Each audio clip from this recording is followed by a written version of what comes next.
Nabi Muhammad SAW diutus menjadi Rasul pada akhir zaman. Sepeninggal Rasul, para khalifah memegang amanah untuk menegakkan agama Allah. Setelah masa Khalifah Rasyidin, umat Islam dilanda fitnah terbesar, perpecahan, dan permusuhan antara sesama. Sepeninggal Ali bin Abi Thalib, khalifah terakhir yang syahid dibunuh, pemerintah Islam dikendalikan oleh dinasti yang kekuasaannya turun-temurun. Imperium Islam pernah menjadi penguasa dunia. Namun kekhalifahan Utsmaniyah di Turki jatuh pada tahun 1924. Inilah kekhalifahan Islam terakhir. Setelah itu, pemerintahan di negara-negara Islam akan berganti dengan penguasa-penguasa diktator. Isyarat yang disampaikan Rasulullah sudah terjadi. Beberapa negara Arab seperti Mesir, Irak, dan Libya dipimpin oleh para penguasa diktator.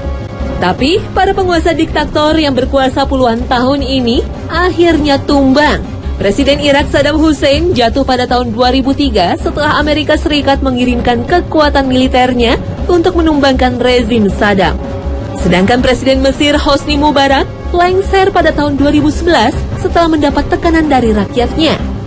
Dan terakhir pada tahun 2012 lalu, pemimpin Libya Muammar Gaddafi diburu, ditangkap dan dibunuh oleh rakyatnya. Dalam sebuah hadis, Rasulullah pernah mengungkapkan tentang Bani Kanturoh yang akan melakukan invasi terhadap negeri Basrah. Hadis yang diriwayatkan oleh Abu Daud ini yang dimaksud dengan Basrah, sebuah negeri kaum muslimin yang berada di tepi sungai Dajlah, adalah Irak. Karena Irak, negeri di kawasan Teluk yang berada di tepi sungai Tigris, nama lain dari Dajlah. Lalu, siapakah yang disebut Bani Kanturoh?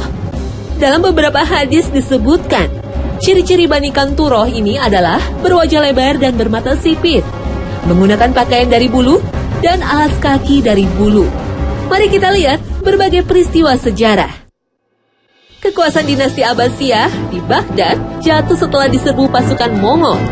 Ciri-ciri Bani Kanturoh mirip dengan bangsa Mongol, tapi ada ahli sejarah yang berpendapat Bani Kanturoh adalah bangsa Turki, tapi bangsa Turki saat ini.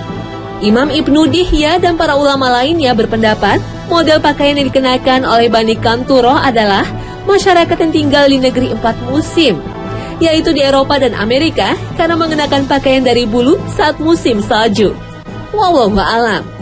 Dalam hadis lain diceritakan pada akhir zaman, bangsa Irak akan diboikot oleh bangsa Rum. Apakah ini sebuah isyarat invasi Amerika Serikat terhadap Irak pada tahun 2003? Bangsa Rum bisa diartikan bangsa Eropa dan Amerika, karena sesungguhnya mereka pewaris Imperium Romawi baik secara budaya, politik, maupun agama. Tanda-tanda lainnya, sungai Eufrat akan mengering dan di bawah sungai itu ditemukan gunung emas. Kelak akan berduyung-duyung pasukan dari berbagai bangsa untuk memperebutkan emas itu sehingga terjadi pertumpahan darah. Rasulullah melarang umat Islam untuk ikut dalam perebutan emas ini. Emas yang dimaksud hadis itu sebagian ulama mengartikan sebagai emas hitam. Mungkin saja yang dimaksud kandungan minyak yang selalu menjadi incaran negeri adidaya karena krisis politik di Timur Tengah yang mengundang campur tangan negara-negara barat tak lepas dari perebutan minyak. Karena negara-negara maju sangat tergantung pada energi minyak bumi.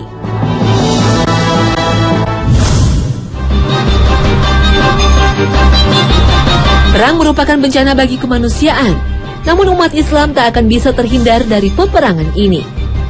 Rasulullah SAW sempat mengingatkan pada akhir zaman akan muncul Ya'juj wa Ma'juj. Mereka akan menyerang manusia, sedangkan umat muslim akan berlarian menghindari serbuan kaum ini. Setelah menghancurkan penduduk bumi, mereka berkata, "Penduduk bumi sudah kami binasakan, maka berikutnya yang tertinggal adalah penduduk langit." Munculnya Ya'juj wa Ma'juj menjadi tanda-tanda akhir zaman. Siapakah kaum yang disebut Ya'juj wa Ma'juj ini?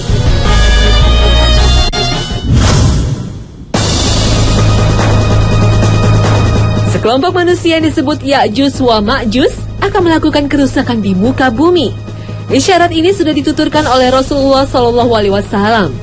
Seperti dikisahkan oleh Zainab binti Jahsi, Nabi terbangun dari tidur, kemudian berkata, "Tiada Tuhan yang patut disembah selain Allah. Sungguh kerusakan akan menimpa bangsa Arab akibat datangnya kejahatan yang telah dekat."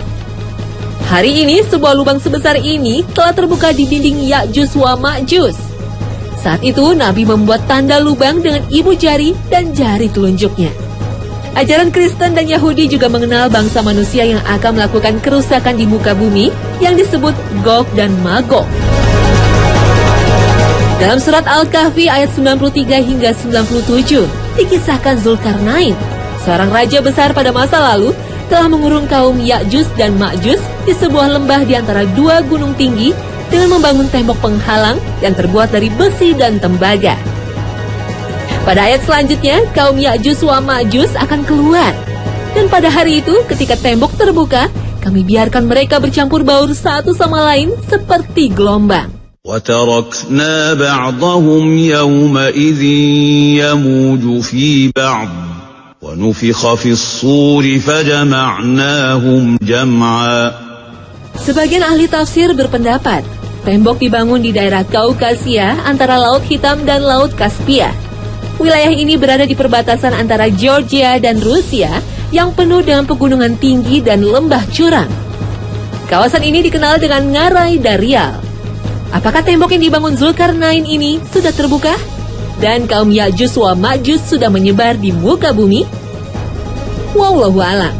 Namun hingga kini belum ada temuan arkeolog yang memastikan keberadaan tembok tinggi Ya'juj wa Ma'juj.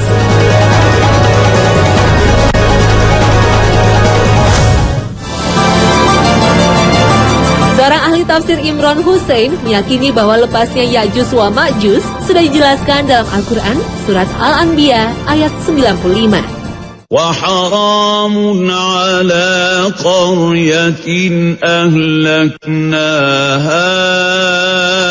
أَنَّهُمْ لَا يَرْجِعُونَ. Sungguh tidak mungkin atas penduduk suatu negeri yang telah kami binasakan bahwa mereka tidak akan kembali. Pada ayat selanjutnya, Al-Quran menjelaskan tentang akan runtuhnya tembok penghalang Ya'juj wa Ma'juj. إذا فتحت يأجوج ومأجوج وهم من كل حدب ينسلون. Kaum ini akan menyebar ke penjuru dunia, kemudian melakukan berbagai kerusakan.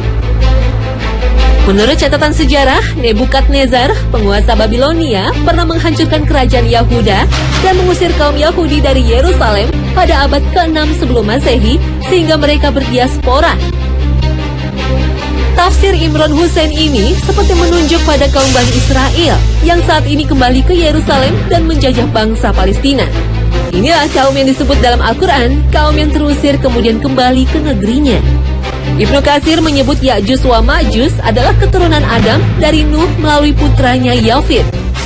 Inilah bapak bangsa Turki yang dikurung oleh Zulkarnain dalam sebuah tembok. Namun yang dimaksud Ibnu Katsir bukanlah bangsa Turki modern saat ini. Bangsa Turki adalah suku-suku nomaden yang pernah menguasai Eropa Timur dan Khazar, kawasan Laut Hitam, dan Kaukasia. Suku Khazar adalah penganut agama Yahudi yang tersebar di berbagai negara, kemudian mereka membentuk komunitas Yahudi yang menempati wilayah Yerusalem. Para sejarawan Muslim berbeda pendapat tentang asal-usul kaum Ya'juj wa Ma'juj ini. Ada yang mengatakan mereka adalah bangsa Tartar dan bangsa Mongolia yang telah menghancurkan kekhalifahan Abbasiyah di Baghdad. Siapakah sesungguhnya Ya'juj wa Ma'juj? Wallahu a'lam. Namun Rasulullah sempat berkhutbah untuk memberi petunjuk tentang ciri-ciri kaum Ya'juj wa Ma'juj ini. Kalian mengatakan tidak ada musuh, padahal sesungguhnya kalian akan terus memerangi musuh sampai datangnya Ya'juj dan Ma'juj. Lebar mukanya, kecil matanya, dan ada warna putih di rambut atas. Mereka mengalir dari tempat-tempat tinggi, seakan-akan wajah-wajah mereka seperti perisai. Inilah salah satu tanda-tanda akhir zaman yang menjadi peringatan bagi kaum mukminin.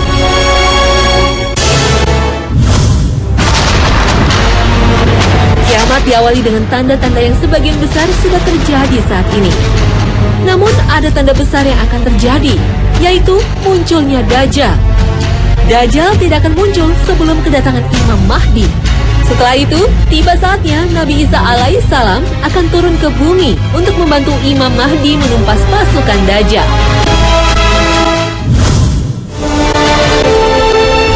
Nah pemirsa, bagaimanakah kisah Imam Mahdi dan Dajjal serta Nabi Isa alaihissalam?